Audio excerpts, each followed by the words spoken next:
Well, welcome back to Adventures of a Black Belt Sommelier. I realize that it's been a while. I've just been focused on some other things and feel bad about the fact that I haven't shared any new episodes in quite a while. Actually have three truly extraordinary wines that I have been lucky enough to enjoy in the last maybe 10 days to share with you today. One French, one Spanish, one Napa Valley. All three kind of legendary wines. As I've said, occasionally sometimes it's good to be the sommelier, lucky to be the sommelier.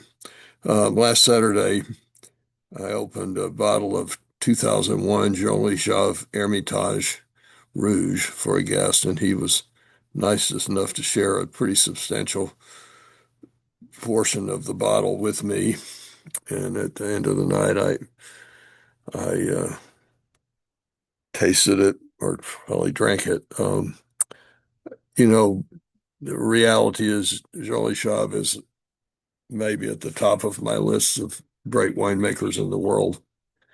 And his Hermitage Rouge and maybe even more so Hermitage Blanc are among my very favorite wines in the world. Maybe my favorite white wine in the world, uh, because I might actually be able to afford a bottle of Hermitage Blanc, and I could never afford a bottle of DRC Montrachet or de Leflaive Montrachet, but which would be other contenders or Aubryon Blanc. There are others. But anyway, this 2001 Hermitage from Jean-Louis Chave was absolute perfection. Um, for me, perfect wine, perfectly mature, perfect condition, perfect storage, perfect provenance. It came from the primary source. It wasn't an auction wine. So it's only been a couple of places in its lifetime at the winery en route to us and in our cellar, which is perfect, perfect provenance, perfect storage. It was fully mature. The tannins were resolved. It was deep and rich and profound, intense minerality. Of course, the terroir in Hermitage is mountainous, so the granite comes through in the wine. It's 100% Syrah, of course, so that you have that dark fruit. Uh, you know, when it's young, very intense tannins, but at 25 years old, the tannins have resolved. And truly, truly extraordinary wine. Lots of floral character and infinite finish. I think I'm still tasting it now, 10 days later or so. Wine just doesn't get any better than this. And well, all three of these wines that it pertains to. Um, and it just goes to illustrate why we have wine cellars, so that we can let wine mature.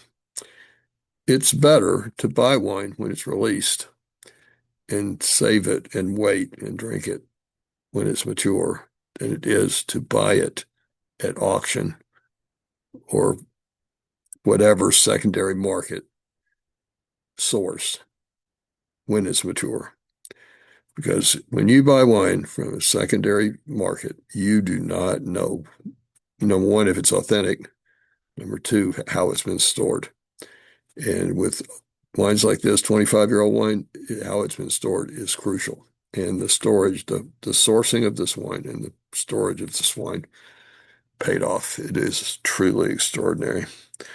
The same night, the same guest ordered a bottle of 2003 Vega Sicilia Unico. And again, he shared a glass with me. Unico was one of the first cult wines. It was one of the first wines that you started reading about that you'd never actually seen a bottle of. Um, in the, I guess it was the 80s, I was a general manager of a restaurant in Nashville called Chef Siggy's. The owner was previously the chef at the Opryland, executive chef at the Opryland Hotel. His name is Siegfried Eisenberger. So this restaurant was called Chef Siggy's. Um, we had the tremendous fortune to have a financial partner named John Lindahl, who was very wealthy and very supportive.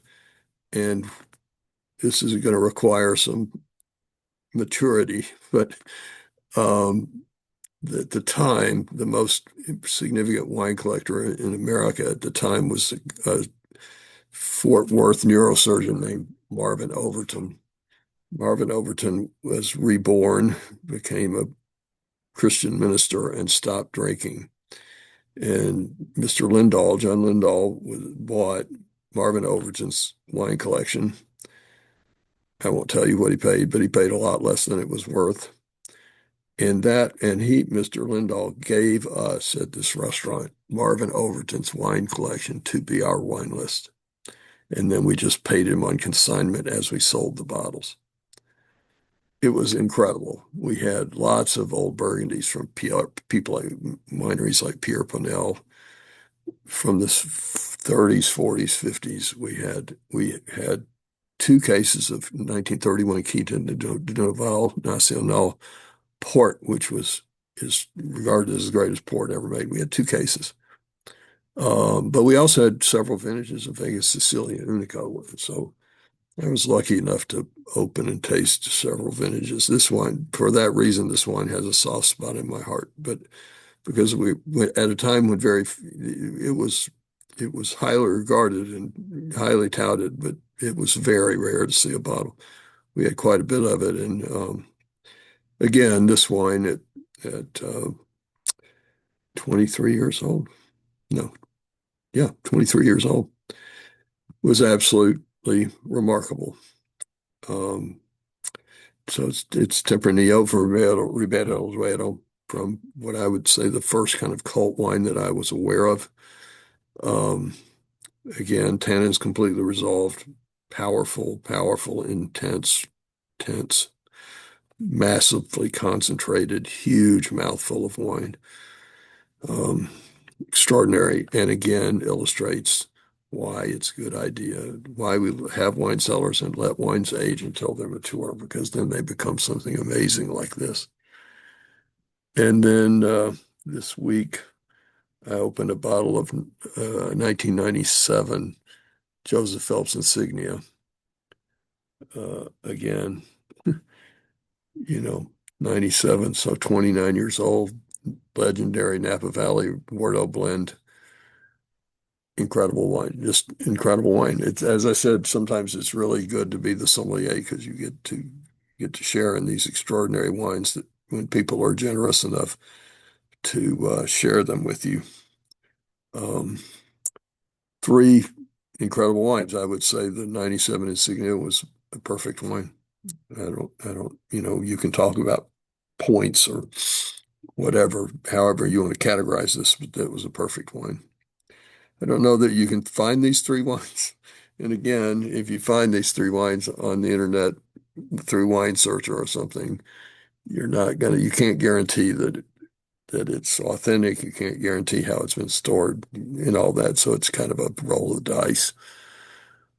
But I would say if you can find one of these three wines and you can afford one of these three wines, it might be worth rolling the dice on them because they are, at least the three bottles I tasted in the last 10 days were mind-boggling.